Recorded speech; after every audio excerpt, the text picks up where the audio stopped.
Hello aspirants. आज हम लोग बहुत इंपॉर्टेंट टॉपिक डिस्कस करने वाले हैं, आईपी लेजिस्लेशन इन इंडिया। इसके ऊपर मैंने वीडियोस पहले बना रखे हैं, जो आप हमारे चैनल में अगर आप जाएंगे तो आपको आईपी लेजिस्लेशन इन इंडिया के ऊपर आपको एक पीपीटी मिल जाएगी। एक वीडियो मिल जाएगा जिसका मैंने बेसिक आपको एक्सप्लेनेशन दे रखा है उसके में, तो आप रेफर कर सकते हैं। आज हम लोग इसके रिलेटेड इंपॉर्टेंट क्वेश्चंस देखते हैं कि क्या क्या क्वेश्चंस आ सकते हैं एग्जाम में, वो सब हम लोग डिस्कस करते हैं आज। So let's start. पहला क्वेश्चन है, what is a provisional application in Indian patent law. तो स्टार्ट करने से पहले मैं आप लोग को ये एडवाइस देना चाहता हूँ कि आप जो है डिस्क्रिप्शन में, वीडियो के डिस्क्रिप्शन में या कमेंट में एक लिंक होगा, वहाँ पे आपको पेटेंट एक्ट मिल जाएगा। वो एक्ट जो है आप अपने पास खोल के रख लें अपने टैब में, और उसको रेफर करिए और ये क्वेश्चन को अटेम्प्ट करने का प्रयास कीजिए, ट्राई कीजिए हमारे साथ। इससे आपको कंसेप्ट स्ट्रांग भी होगा और आपको याद भी रहेगा चीज़ें। तो पहला क्वेश्चन देखते हैं, what is a provisional application in Indian patent law. Option है, an application for patent filed after the invention has been fully developed, an application for patent filed during experimentation stage of the invention, an application for patent filed after the market potential of the invention has been established. तो जैसा थोड़े थोड़ा इसका background में देना चाहता हूँ। दो तरीके के एप्लीकेशन होते हैं आप इंडिया में अगर फाइल करना चाहते हैं। तो पहला होता है प्रोविजनल और कंप्लीट एप्लीकेशन। प्रोविजनल एप्लीकेशन आप फाइल कर सकते हैं अगर आपके पास आइडिया है और आपने उसके ऊपर काम करना शुरू कर दिया है, पर आपका जो प्रोजेक्ट है या जो भी इन्वेंशन है वो अभी कंप्लीट नहीं हुआ है, प्रोडक्ट जो है फुली डेवलप नहीं हुआ है, या 50% कंप्लीट हो गया, 60% कंप्लीट हो गया। तो आप जो है अपने प्रायोरिटी डेट एस्टैब्लिश करने के लिए, अपने इन्वेंशन को प्रोटेक्ट करने के लिए फ्रॉम एन अर्लियर डेट, आप एक एप्लीकेशन, प्रोविजनल एप्लीकेशन डाल सकते हैं, फाइल कर सकते हैं इंडियन पेटेंट ऑफिस में। और विद इन 12 मंथ्स आपको कंप्लीट एप्लीकेशन या कंप्लीट स्पेसिफिकेशन के साथ आपको फाइल करना पड़ेगा, जिसमें आपका प्रोडक्ट जो है फुली डेवलप्ड हो जाना चाहिए। सो आपको 12 मंथ्स का टाइम मिल जाता है एक्स्ट्रा, जिसके बीच में आप और अपने इन्वेंशन को और कंप्लीट कर सकते हैं। ठीक है। तो इसका आंसर क्या होना चाहिए, what is the provisional application Indian patent law. इसका आंसर होना चाहिए B, application for patent filed during experimentation stage of the invention. Okay. और आपको कहीं भी कोई भी डाउट आ रहा हो तो आप कमेंट कर सकते हैं, हम लोग उसका रिप्लाई देंगे जरूर। ठीक। नेक्स्ट क्वेश्चन है, what is the advantage of filing a provisional specification in Indian patent law. Options हैं, the Indian inventor gets a patent for the invention without fully developing it, the inventor gets 12-month time to fully develop the invention and ascertain its market potential. The inventor gets the exclusive rights to make, use and sell the invention indefinitely. तो जैसा अभी मैंने थोड़ी देर पहले explain किया है, provisional application आप experimentation stage में फाइल करते हैं और विद इन 12 मंथ्स आपको उसको कंप्लीट करना रहता है। तो 12 मंथ्स का आपको टाइम मिलता है to study the market and to fully develop the invention. तो इसका आंसर भी बी होना चाहिए। नेक्स्ट है, what is the purpose of establishing a priority date of the invention in Indian patent law. तो प्रायोरिटी डेट का concept ये है कि जिस डेट को आपने फाइल किया या जिस डेट से आपको प्रोटेक्शन लेना है, ठीक है, उस डेट को प्रायोरिटी डेट बोला जाता है। तो प्रायोरिटी डेट का ऑप्शन देख लेते हैं, to ensure the invention is fully developed before filing for a patent, to ensure the inventor has exclusive rights to the invention indefinitely, to determine who gets the patent if two or more inventors file for a patent for the same invention। तो पहला option अगर आप समझें, तो to ensure the invention is fully developed before filing for a patent. तो fully developed होने के लिए हमको कंप्लीट स्पेसिफिकेशन फाइल करना रहता है। जब आपका एप्लीकेशन फुल्ली डेवलप्ड हो जाए तो आपको कंप्लीट स्पेसिफिकेशन या कंप्लीट एप्लीकेशन फाइल करना रहता है। अगर एक्सपेरिमेंटेशन स्टेज में है तो प्रोविजनल एप्लीकेशन फाइल करेंगे। प्रायोरिटी डेट का कंसेप्ट वहां आता है, मान लीजिए कि कोई एक इन्वेंशन है, जैसे मान लीजिए मैंने अम्ब्रेला बनाया, ठीक है, एक यूनिक अम्ब्रेला बनाया। उस अम्ब्रेला को मैं आज के डेट पे मैंने अप्लाई किया एप्लीकेशन के लिए इंडियन पेटेंट ऑफिस में, और एक महीने बाद कोई और थर्ड पार्टी आके भी सेम इन्वेंशन के लिए क्लेम कर रहा है, सेम एप्लीकेशन फाइल किया उसने सेम अम्ब्रेला के लिए, सब कुछ सेम है। तो अब किसको प्रोटेक्शन मिलना चाहिए और वो पेटेंट किसको मिलना चाहिए, उस केस को कैसे डिसाइड करेंगे हम लोग, उसका एप्लीकेशन डेट को देखेंगे। जिसका एप्लीकेशन डेट सबसे पहले होगा उसको वो पेटेंट मिलेगा। ठीक है, तो ये कंसेप्ट आता है प्रायोरिटी डेट का। इसको प्रायोरिटी डेट भी बोलते हैं। जिस एप्लीकेशन का प्रायोरिटी डेट पहले होगा उस एप्लीकेशन को पेटेंट पहले मिलेगा, पहले से प्रोटेक्शन मिलेगा। ओके। सो इसका आंसर होना चाहिए सी। नेक्स्ट है, what is an ordinary application. Ordinary application क्या होता है, ठीक है, तो इसको भी समझ लेते हैं। थोड़ा बैकग्राउंड में दे देता हूँ ऑर्डिनरी एप्लीकेशन का। देखिए, तीन टाइप के एप्लीकेशन फाइल किए जाते हैं बेसिकली। एक ऑर्डिनरी एप्लीकेशन होता है, एक कन्वेंशनल एप्लीकेशन होता है और एक पीसीटी एप्लीकेशन होता है। जो इंडियन पेटेंट ऑफिस में 3 तरीके के कैटेगराइजेशन है बेसिक एप्लीकेशंस के। तो ऑर्डिनरी एप्लीकेशन ये होता है जो इंडियन एप्लीकेंट है या फिर कोई भी एप्लीकेंट है, वो इंडिया में डायरेक्टली फाइल कर रहा है अपना इन्वेंशन।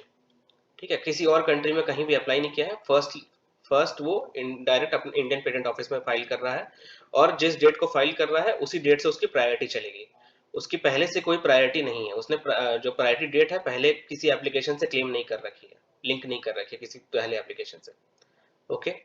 सेकंड है कन्वेंशनल एप्लीकेशन। कन्वेंशनल एप्लीकेशन होता है जैसे एक ट्रीटी साइन हुई थी वाइपो का, भी आप लोग तैयारी कर रहे होंगे और हमारे वीडियोस में आपको लेक्चर ही पढ़ा होगा वाइपो ट्रीटीज का। उसमें हमने पेरिस कन्वेंशन के बारे में बताया। तो पेरिस कन्वेंशन को भी साइन किया था बहुत सारी कंट्रीज ने, मोर देन 150 कंट्रीज है अभी। तो उसमें क्या होता है कि जैसे मान लीजिए यूएस है और इंडिया है। अब यूएस में कोई आज यूएस में आज मैं फाइल कर देता हूँ एक एप्लीकेशन। ओके। आज का डेट है 3 अगस्त 2023। तो आज मैं फाइल कर देता हूँ 3 अगस्त 2023 को यूएस में एक एप्लीकेशन। अब with in 12 months, with in 1 year, मैं इंडिया में उसको फाइल कर सकता हूँ by claiming the priority of that US application. ठीक है, तो मुझे इंडिया में पेटेंट अगर मिल जाता है फॉर दैट एप्लीकेशन, तो मेरी प्रायोरिटी डेट कब से गिनी जाएगी? वो 3 अगस्त 2023 से गिनी जाएगी, क्योंकि मैंने एप्लीकेशन यूएस में फाइल कर रखा था। ठीक है, और मैं क्लेम कर रहा हूँ प्रायोरिटी यूएस वाली एप्लीकेशन से। ठीक है। थर्ड होता है पीसीटी एप्लीकेशन। पीसीटी एप्लीकेशन जो होता है वो आप इस ईबी वाइपो का जो कोर्स है उसमें आप रेफर कर सकते हैं, वहां पे जाके पीसीटी एप्लीकेशन होता क्या है और क्या है उसके फीचर्स है, टाइमलाइन है। उसमें भी यही होता है कि एक वाइपो है, वाइपो में एप्लीकेशन फाइल किया जाता है और विद इन 31 मंथ्स आपको टाइम मिलता है, जो इंडिया है उसके अंदर आप फाइल कर सकते हैं। उसमें भी जो प्रायोरिटी है हम, और जो है 31 मंथ पहले जहाँ पे फाइल कर रखा था मैंने एप्लीकेशन, वहां से क्लेम कर सकते हैं। ओके। तो इसका आंसर होना चाहिए, क्या होना चाहिए? आप देखिए, सी होना चाहिए, an application filed in Indian patent office without claiming any priority. Next है, how long does an applicant have to file an convention application in the Indian patent office after filing a similar application in a convention country? अभी थोड़ी देर पहले मैंने बताया 12 months का time मिलता है, 1 year का टाइम मिलता है, तो इसका आंसर होगा चाहिए B. Which of the following types of inventions is not patentable in India? तो यहाँ पे आपका सेक्शन 3 का रोल आ जाएगा। सेक्शन 3 आप खोल लीजिए, अगर पेटेंट एक्ट आपका टैब में खुला हुआ है तो सेक्शन 3 खोल लीजिए। ठीक है, अब इसमें से ऑप्शन देखिए आप, क्या पूछा है, कौन सा पेटेंटेबल नहीं है इंडिया में? पहला क्या है? A new chemical compound, a mathematical method, a novel medical device, a new process for manufacturing a known product. इसका आंसर क्या होगा? बी होगा, मैथमेटिकल मेथड। केमिकल कंपाउंड को मिल जाएगा, नोवेल मेडिकल डिवाइस को मिल सकता है पेटेंट, न्यू प्रोसेस को भी मिल सकता है पेटेंट। ओके। जो मैथमेटिकल मेथड है उसको पेटेंट नहीं मिल सकता।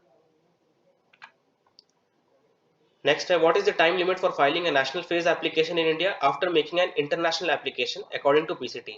इसका भी थोड़ी देर पहले मैंने बताया 31 मंथ्स का टाइम मिलता है। ओके। तो इसका आंसर होना चाहिए सी।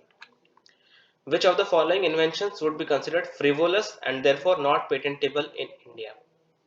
ठीक है, इसमें भी कौन सा सेक्शन का रोल आएगा? सेक्शन 3 का रोल आएगा। सेक्शन 3 आप खोल लीजिए, उसमें देखिए क्या है, क्या होना चाहिए। A new machine for cleaning floors, a device for detecting and tracking UFOs, a new drug for treating cancer, a process for making steel more durable। तो इसका आंसर क्या होगा? बी होगा, a device for detecting and tracking UFOs। क्यों होगा मैं बता देता हूँ।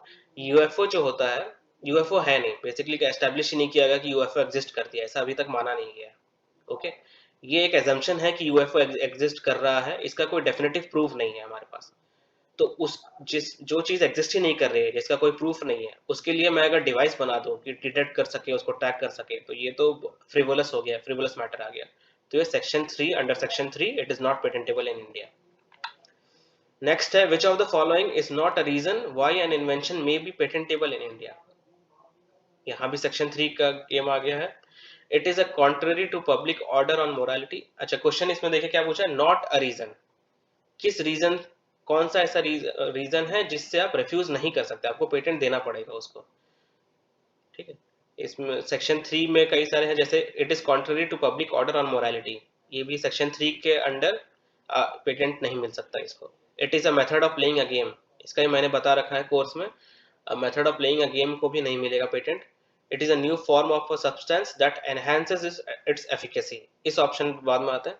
डी ऑप्शन पहले देखिए, it is an essentially biological process for production और propagation of plants and animals. तो ये भी सेक्शन 3 में आपको ये सेक्शन सब सेक्शन आप खुद ही पढ़ लीजिए, वहां पे पता चल जाएगा आपको। सेक्शन 3 में इसको भी जिक्र किया गया है कि इसको पेटेंट नहीं मिलेगा। सी ऑप्शन जो है, अगर आप सेक्शन 3 डी देखेंगे, सेक्शन 3 सब सेक्शन डी आप देखेंगे, वहां पे क्या लिखा हुआ है, पढ़ी आप उसको पढ़ लीजिए एक बार। वहां पे क्या लिखा हुआ है कि new form of a substance होना चाहिए, नॉन सब्सटेंस, और दैट एनहांसेस इट्स एफिकेसी। अगर ये कंडीशन सेटिस्फाई कर रहा है तो पेटेंट मिल जाएगा। पर अगर न्यू फॉर्म है नॉन सब्सटेंस का, लेकिन उसके एफिकेसी को कोई एनहांसमेंट नहीं मिल रहा है, एफिकेसी उसका कोई चेंज नहीं हो रहा है, तो उसको पेटेंट नहीं मिलेगा under section 3D। Okay, so इसका आंसर हो गया सी। An invention that has been publicly displayed cannot be patented।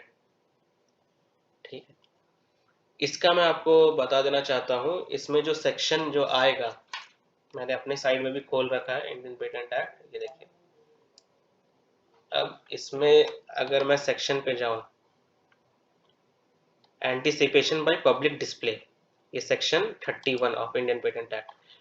इसमें देखिए आपको क्या लिखा हुआ है इसमें, an invention claimed in a complete specification shall not be deemed to have anticipated। तो इसमें ये आप अगर अच्छे ध्यान से ये लाइन पढ़ेंगे, क्या लिखा हुआ, display of invention with the consent of true and first inventor to which provisions of this have been extended. The publication जो होना चाहिए, तो हमारा क्वेश्चन है ये है,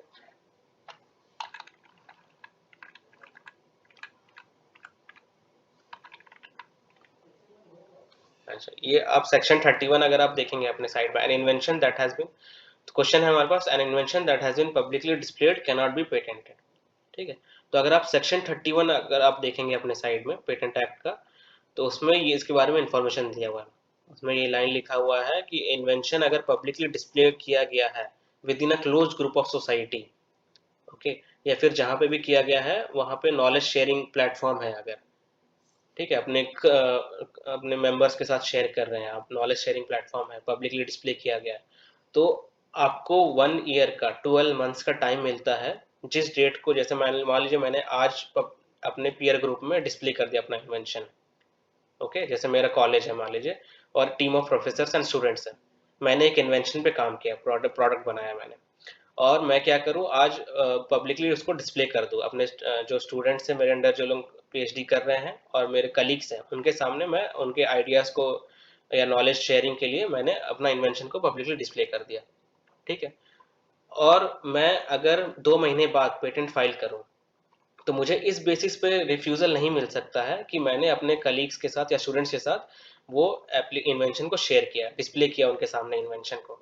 मुझे 12 मंथ्स का टाइम मिलता है विद इन, जैसे आज मान लीजिए 3 अगस्त 2023 है, तो within 3 August 2024 I can file for an application for that patent which has been publicly displayed in a closed group society. Okay, तो इसका आंसर क्या हो जाएगा, फॉल्स। जो मैं बता रहा था ये वही क्वेश्चन है। The patents act provides a grace period of 12 months for filing a patent application after date of public display of the invention. तो इसका क्या हो जाएगा, true. Next, what is the grace period provided under the patents act for filing a patent application after publication और public display of the invention. ये भी वही question है सेम, 12 मंथ्स का टाइम मिलता है पब्लिक डिस्प्ले के लिए, या पब्लिकेशन भी अगर कहीं किया हो, जैसे रिसर्च पेपर में कहीं पर पब्लिश हो गया, मेरा एप्लीकेशन रिसर्च पेपर में पब्लिश हो गया, इन्वेंशन जो है रिसर्च पेपर में पब्लिश हो गया, IEEE या साइंस डायरेक्ट कहीं भी पब्लिश हो गया मेरा रिसर्च पेपर, उसके बाद मुझे 12 मंथ्स का टाइम मिलता है, with in 12 months I can file for a patent application. मुझे सिर्फ इस बेसिस पर रिफ्यूजल नहीं मिलेगा पेटेंट का कि मेरा एप्लीकेशन पहले पब्लिश हो गया, विद इन 1 ईयर पब्लिश हो गया है कहीं रिसर्च पेपर में, तो पब्लिक नॉलेज में आ गया, इसीलिए मुझे उस बेसिस पर रिफ्यूजल नहीं मिल सकता, मुझे 1 ईयर का टाइम मिलता है, 12 मंथ्स का ग्रेस पीरियड मिलता है। इसका आंसर हो जाएगा बी। नेक्स्ट है, when can public access and inspect the patent application documents filed with the Indian patent office. तो जो पब्लिकेशन होता है, ठीक है, पब्लिकेशन जैसे मान लीजिए आज मैंने एप्लीकेशन फाइल किया, तो within 18 months, after 18 months आपका जो एप्लीकेशन है वो पब्लिश हो जाता है पेटेंट ऑफिस जर्नल में। Okay, and then it comes for it comes under the public domain, कोई भी उसको एक्सेस कर सकता है और उसको स्टडी कर सकता है। तो आफ्टर 18 मंथ्स होगा इसका आंसर। Every application for a patent to be published within 18 months except in the cases. देखिए ये सब कुछ कुछ केसेस हैं जिसके अंडर एप्लीकेशन जो है आपका पब्लिश होने से रुक सकता है। पहला क्या है, secrecy direction is imposed under section 35। तो सेक्शन 35 अगर आप देखेंगे तो इसमें मेंशन किया गया है कि अगर सीक्रेसी डायरेक्शन इम्पोज किया हुआ है, जैसे मान लीजिए अगर डिफेंस रिलेटेड पेटेंट है आपका, ठीक है, डिफेंस रिलेटेड इन्वेंशन है और सीक्रेसी डायरेक्शन इम्पोज किया हुआ है, तो within 18 months from the date of filing of your application in Indian patent office, वो एप्लीकेशन जो है पब्लिश नहीं हो सकता। उसके ऊपर पहले चेक किया जाएगा कि सीक्रेसी डायरेक्शन जो इम्पोज किया हुआ है वो वैलिड है कि नहीं। अगर रिलेटेड टू डिफेंस मैटर है तो अलग से उसका प्रोसीडिंग होगा, अगर नहीं है तो पब्लिश कर सकते हैं। सेकंड ऑप्शन देखिए, has been abandoned under section sub section 1 of section 9। Section 9 अगर आप देखेंगे उसका सब सेक्शन 1, उसमें क्या बोलता है कि जैसे अगर आपने प्रोविजनल स्पेसिफिकेशन फाइल किया हुआ है, प्रोविजनल एप्लीकेशन फाइल किया हुआ है, तो मैंने क्या बताया था 12 मंथ्स का आपको टाइम मिलता है कंप्लीट स्पेसिफिकेशन फाइल करने का। तो वो अगर टाइमलाइन अगर आपने मीट नहीं किया, अगर आपका जो डिले हो गया 12 मंथ से 13 मंथ्स हो गया, 14 मंथ्स हो गया, एक साल के बाद अगर आप अपना कंप्लीट स्पेसिफिकेशन फाइल कर रहे हैं प्रोविजनल स्पेसिफिकेशन के बाद, तो वो एप्लीकेशन जो है वो अबैंडन माना जाता है इंडियन पेटेंट ऑफिस में और उसको पब्लिश नहीं किया जा सकता। ओके। थर्ड पॉइंट देखिए, has been withdrawn 3 months prior to the period. तो एप्लीकेशन जो है विड्रॉ भी किया जा सकता है। फॉर एग्जांपल मैंने आज फाइल किया अपना पेटेंट, मुझे एक साल के अंदर या 1.5 साल के अंदर मुझे पता चला कि इसका मार्केट में कोई वैल्यू नहीं है, कोई यूज नहीं है, ठीक है, तो मैं अपना जो एप्लीकेशन है पेटेंट एप्लीकेशन उसको विड्रॉ भी कर सकता हूँ। ओके। तो अगर विड्रॉ कर लिया within 15 months from the date of application, तो वो विड्रॉ हो गया तो ऑब्वियसली वो पब्लिश भी नहीं हो सकता। तो इसका आंसर क्या होगा, all of the above. Next आप देखिए, true and first inventor include first importer of an invention into India. पहला है ये, first importer of an invention into India और a person to whom an invention is first communicated from outside of India. ये दो point है इसमें। तो question पूछ रहा है कि ट्रू एंड फर्स्ट इन्वेंटर जो है वो इन दोनों में से किसको इंक्लूड करता है। पहला ऑप्शन फिर से रिपीट कर दे रहा हूँ, first importer of an invention into India और a person to whom an invention is first communicated from outside India. तो अगर आप सेक्शन 2 देखेंगे पेटेंट एक्ट का, सेक्शन 2 आप रेफर करेंगे, वहां पे ट्रू एंड फर्स्ट इन्वेंटर का डेफिनेशन आपको मिलेगा। ट्रू एंड फर्स्ट इन्वेंटर किसको बोला जाता है, आप उसको पढ़ेंगे तो उसका आपको पता चलेगा कि ये दोनों में से कोई नहीं है true and first inventor. True and first inventor is only the one who is directly involve with the invention, who is inventing the application for the first time and who is directly involved in the invention is only the true and first inventor। इन दोनों में से अगर आप import कर रहे हो किसी invention को या कहीं से आपको इन्फॉर्मेशन मिला हो किसी इन्वेंशन के बारे में और आप बोलोगे कि मैं ट्रू एंड फर्स्ट इन्वेंटर हूँ इस एप्लीकेशन का, then it is false. Next है, the term invention as defined in the patents act includes. इसका आंसर आपको सेक्शन 2 में मिल जाएगा। पेटेंट एक्ट की सेक्शन 2 आप रेफर करेंगे, उसमें आपको मिल जाएगा कि क्या होना चाहिए। 3 कंडीशन, न्यू प्रोडक्ट और process, inventive step. New product और process under section 21J, inventive step under section 21JA and capable of industrial application which is mentioned under section 21AC। Okay, so इसका आंसर हो जाएगा all of the above. ये थोड़ा बड़ा question है, इसको आप पॉज करके पढ़ भी सकते हैं। Types of patent applications permissible in India. क्या बोल रहा है, ordinary application, conventional application, PCT application, divisional application, patent of addition. तो इसका आंसर ऑल होगा। पहले मैंने बताया था ऑर्डिनरी भी कर सकते हैं, कन्वेंशन भी कर सकते हैं, पीसीटी भी कर सकते हैं, डिविजनल भी कर सकते हैं, पेटेंट ऑफ एडिशन भी कर सकते हैं। ओके। डिविजनल एप्लीकेशन वो होता है, मान लीजिए आपका एक इन्वेंशन है and it has more than one invention, आपने 2 इन्वेंशन को क्लब करके एक पेटेंट एप्लीकेशन फाइल कर दिया, तो after the refusal from patent office और ऑब्जेक्शन फ्रॉम पेटेंट ऑफिस आपको एक डिविजनल एप्लीकेशन फाइल करनी होती है, जिसमें आपको सेकंड इन्वेंशन के लिए एक अलग से एप्लीकेशन पेटेंट एप्लीकेशन फाइल करना पड़ता है और उसके लिए आपको अलग से पेटेंट मिलता है। और ये बात हमेशा याद रखिएगा कि जो पेटेंट मिलता है, one patent is for only one invention. एक पेटेंट में 2 इन्वेंशन नहीं, एक 2 इन्वेंशन के लिए एक पेटेंट नहीं मिलेगा, 2 इन्वेंशन है तो 2 पेटेंट मिलेगा, 3 इन्वेंशन है तो 3 पेटेंट मिलेगा, इस तरीके से चलता है। Okay. And patent of addition is, अगर मान लीजिए आपने कुछ इन्वेंशन किया और उसमें आप इम्प्रूवमेंट कर रहे हो, ओके, फॉर, और इम्प्रूवमेंट या मॉडिफिकेशन किया कुछ टाइम बाद, तो उसके लिए आप अलग से पेटेंट ऑफ एडिशन फाइल कर सकते हो। इन सब केसेस में पांचों केसेस में आपको प्रायोरिटी डेट का कंसेप्ट मिल जाएगा कि प्रायोरिटी डेट आपकी प्रोटेक्टेड रहती है ओरिजिनल एप्लीकेशन की। तो इसका आंसर हो जाएगा 4। ये भी थोड़ा बड़ा क्वेश्चन है, इसको आप पॉज करके पढ़ लीजिएगा।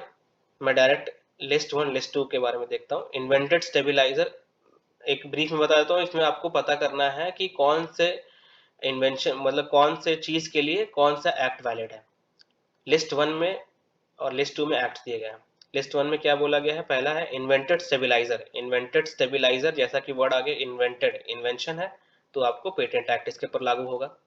Shape of stabiliser, shape of stabiliser है मतलब डिजाइन के बारे में बात हो रही है, एस्थेटिक के बारे में बात हो रही है, तो इसका डिजाइन एक्ट लगेगा।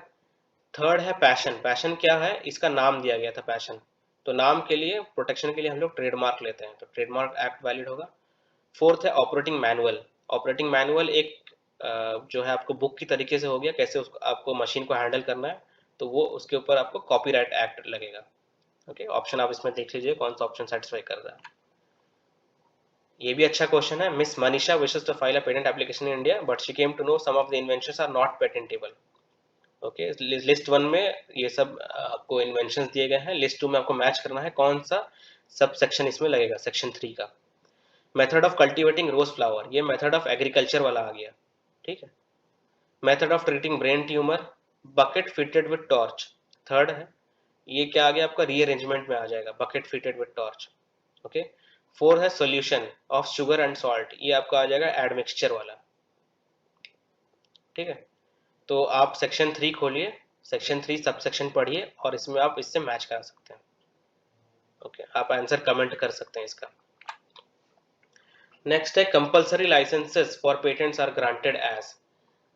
अच्छा, ये क्वेश्चन जानने से पहले मैं आपको कंपलसरी लाइसेंस के बारे में बता देता हूँ। Compulsory licence provides that the owner of a patent और copyright licenses the use of their rights against payment either set by law.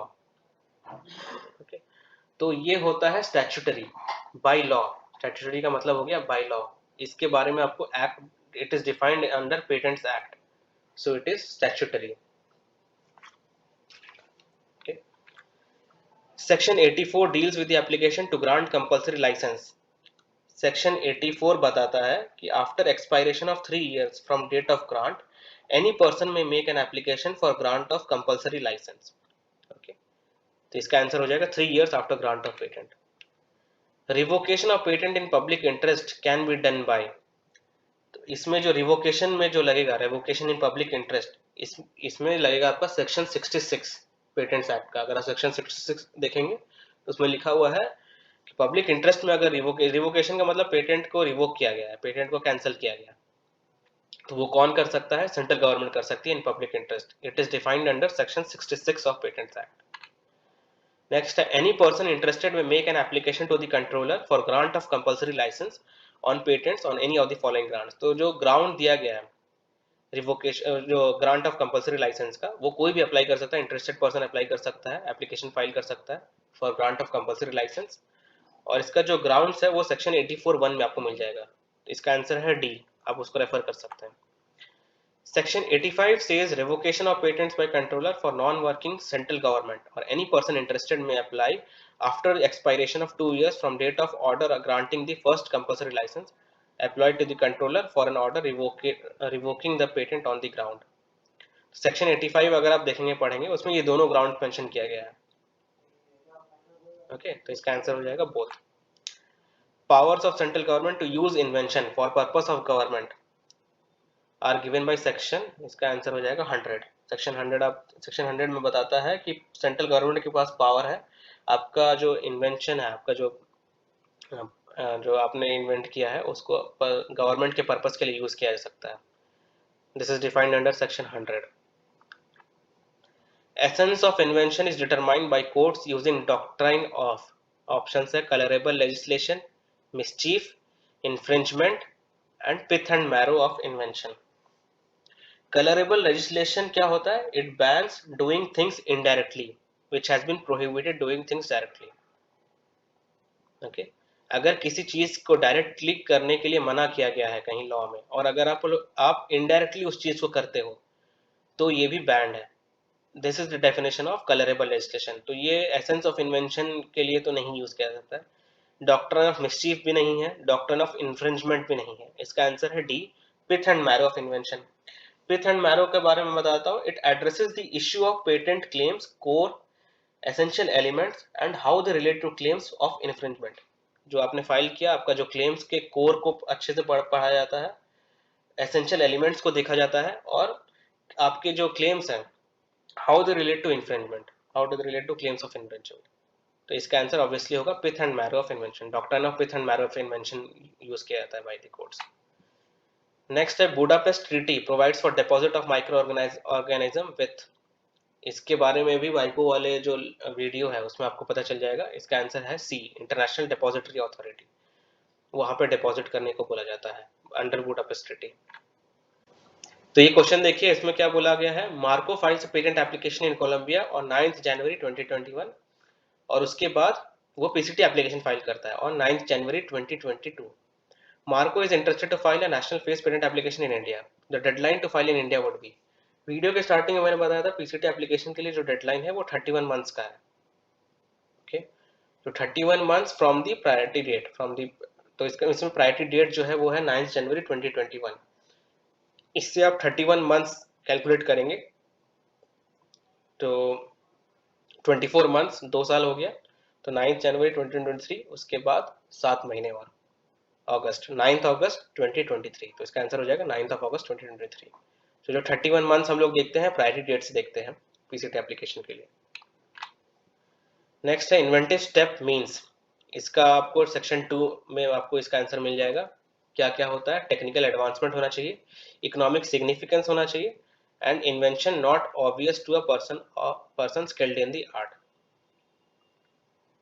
Okay, इसका आंसर हो जाएगा D.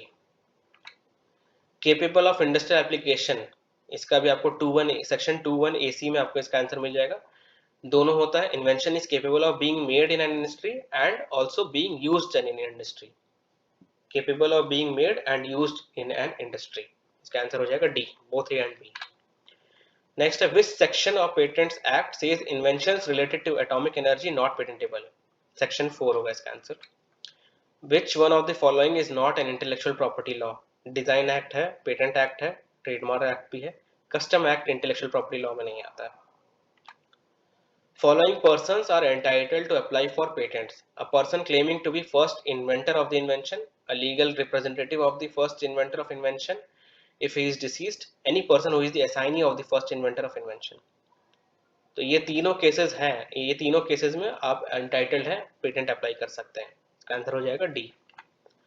How long is the patent valid in India? 20 years। Term of patent is 20 years in India. Section 25 deals with, इसके बारे में मैंने आपको IP legislation वाली video में बताया था। Section 25 deals with opposition to the patent. दो तरीके के ऑपोजिशन होते हैं, post grant opposition, pre grant opposition. Section 25(1) pre grant opposition can be made by, बताइए इसका आंसर क्या होगा। प्री ग्रांट ऑपोजिशन कौन फाइल कर सकता है? Any person can file pre grant opposition. अच्छा, ये इसके बारे में बता देता हूँ। दो कैटेगरी है ऑपोजिशन फाइल करने के लिए, दो कैटेगरी में डिवाइड किया गया है। एक है एनी पर्सन और एक है पर्सन इंटरेस्टेड। एनी पर्सन मतलब कोई भी उठ के ऑपोजिशन फाइल कर सकता है, pre grant opposition. Post grant opposition can be filed only by the person interested. Person interested कौन होगा? मान लीजिए कि मेरा इन्वेंशन है अम्ब्रेला का, और एक और फैक्ट्री है, एक और बंदे की फैक्ट्री है जो अम्ब्रेला बना रही है या फिर उस अम्ब्रेला को बेच रही है, तो that will be categorised as a person interested. Okay, तो जिसका भी कुछ लेना देना है मेरे इन्वेंटेड प्रोडक्ट के साथ, वो पर्सन इंटरेस्टेड में आ जाएगा। So he can file for post grant opposition. ठीक है, पोस्ट ग्रांट अपोजिशन कोई भी उठ के फाइल नहीं कर सकता। मान लीजिए मेरा जो बिजनेस है वो कंप्यूटर का बिजनेस है, और मैं अम्ब्रेला वाले पेटेंट एप्लीकेशन के ऊपर पोस्ट ग्रांट अपोजिशन फाइल करना चाहूँ तो मैं नहीं कर सकता। हाँ, मैं प्री ग्रांट अपोजिशन जरूर फाइल कर सकता हूँ उस एप्लीकेशन पे। Pre grant opposition can be filed by any person, okay, and post grant opposition can be filed by person interested. Section 25(2) जो है पेटेंट एक्ट का, that deals with post grant opposition and it can be made, इसके बारे में मैंने बता रखा है आपको वीडियो में, इसका आंसर हो जाएगा within 1 year after the grant of patent. Okay, form 18A is for expedited examination. जो क्यू के बारे में मैंने समझाया था, लाइन के बारे में, कि एक्सपेडिटेड एग्जामिनेशन आपका अलग से जो लाइन बन जाता है, अगर आपको एप्लीकेशन के पे पेटेंट आपको बहुत और पहले चाहिए तो अलग से आप क्यू एक बना सकते हैं। And form 18A has to be filed for expedited examination. Request for examination can be made maximum within 48 months. Okay, from 48 months after filing of your application in India, within 4 years you can file for request for examination. Term of patent application starts from, option dates लेते हैं, date of filing of provisional specification, date of filing of complete specification if the provisional specification is followed by complete specification, date of entry in India in case of PCT national phase application, date of filing in India in case of convention application.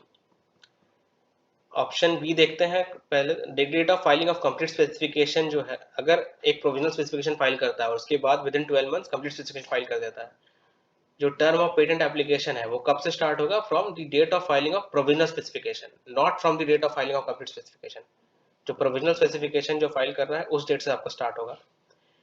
C option क्या बोल रहा है? Date of entry in India in case of PCT national phase application. तो term जो start होगा that will start from जो date of entry, that will start from the priority date. Okay, priority date जो होगा वो पहले 31 months पहले का भी डेट हो सकता है, तो वहां से स्टार्ट होगा। Date of entry in India does not matter in this case, तो इसका करेक्ट आंसर हो जाएगा A, date of filing of provisional specification, वहां से आपका टर्म स्टार्ट होगा। Who are eligible for expedited examination of applications? इसके बारे में रिसेंट अमेंडमेंट हुआ था, इसके बारे में मैंने आईपी लेजिस्लेशन वाले वीडियो में आपको बता रखा है। तो एक्सपेडिटेड एग्जामिनेशन कौन फाइल कर सकता है? ऑप्शन वाइज देख लेता है। पहला क्या है? Natural person as applicants wherein at least one of them is female, ये तो करेक्ट है। अगर कई सारे 5-6 एप्लीकेंट्स हैं और उसमें से कोई एक भी अगर फीमेल है तो आप एक्सपेडिटेड एग्जामिनेशन फाइल कर सकते हैं। सेकंड क्या बोल रहे हैं? सेकंड ऑप्शन देखते हैं, natural persons as applicants wherein at least one of them is an Indian citizen, तो ये क्राइटेरिया कहीं पर मेंशन नहीं किया हुआ है। Third, startup but not small entity. Okay, startup के लिए भी वैलिड है, स्मॉल एंटिटीज के लिए भी वैलिड है, दोनों दोनों फाइल कर सकते हैं। सिमिलरली ऑप्शन डी भी इनकरेक्ट है, तो आपका आंसर हो जाएगा ए। तो ये लास्ट क्वेश्चन था आज के लिए, आज के लिए इतना काफ़ी है। बाद में हम लोग और भी क्वेश्चंस लाएंगे, तो आप लोग बने रहिए। और कोई भी डाउट हो आपको तो आप कमेंट करके आप डाल सकते हैं कमेंट सेक्शन में, उसका आंसर करने का हम लोग तुरंत जो है we will try for that. Okay, and all the best for your exam. Okay, thank you.